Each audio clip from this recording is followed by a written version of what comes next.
What happens when you bake a pie for 3 hours?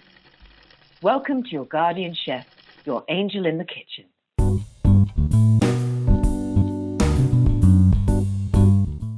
I'm the devil in the kitchen, here to tempt you with shortcuts no Italian would ever approve of. Today, we're making a traditional Crostata di Mele. This recipe is an adaptation of a traditional Italian apple pie that was originally cooked slowly overnight in a stove. But why would we want to reproduce it? 3 hours? Who cares? The long cooking process gives the pie a unique taste. The crust becomes more tender and softer, and the filling cooks slowly, allowing flavors to meld deeply for a more uniform texture. The sugar in the fruit gently caramelizes, creating a richer, smoother, almost custardy taste. This recipe is part of a series of traditional Italian apple and pear desserts, where the fruit, not the cake batter, is the main protagonist. If you're interested in the real Italian flavors made with fresh ingredients, let me know by giving this video a like. Here are the ingredients you need. The butter for the dough should be at room temperature. The measurements are in the description below, and they make an 8-inch, which is 19 centimeters, round pie. You can also find and print the full detailed recipe on my blog on the link above. For this pie, we are using a sugar-free crust because we want the sweetness of the apples to prevail. However, you can use a sweet short crust pastry if you prefer, and you can find the recipe in the link above. You are missing something? I don't see any cinnamon or cloves.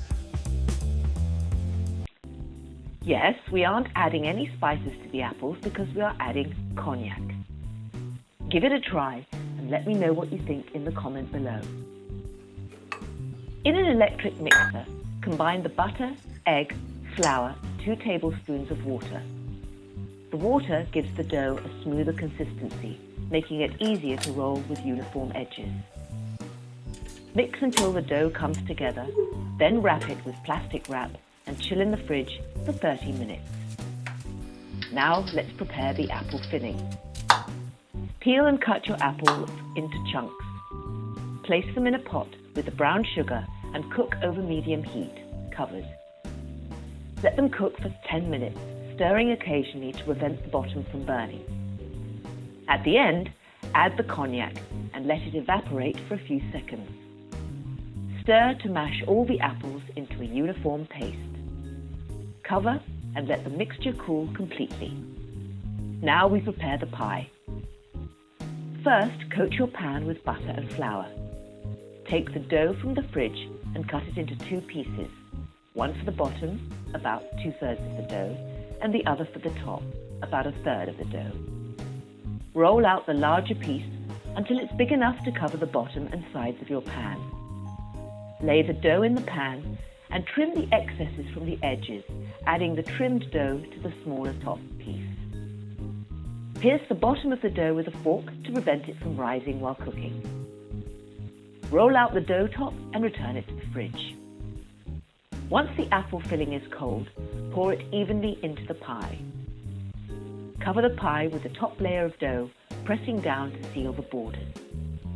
Make a few cuts in the top to let steam escape while it bakes. Brush the entire top with egg wash to give the crust a nice color. Preheat your oven to 150 degrees Celsius, which is 300 degrees Fahrenheit. Bake the pie for 3 hours, checking every hour to see if you need to turn the pie to ensure it bakes uniformly. Let it cool down before serving. Serve the warm pie at a room temperature, perhaps with a scoop of vanilla gelato. It can be stored in the fridge for up to 4 days, and you can also freeze the pie before baking and cooking it from frozen. For more delicious Italian desserts made with apples, check out the playlist I've linked for you. And don't forget to subscribe so you don't miss out on the next recipes of the series, Italian Dessert Recipes with Apple. Next time I get the fire going, I will cook it in the fireplace.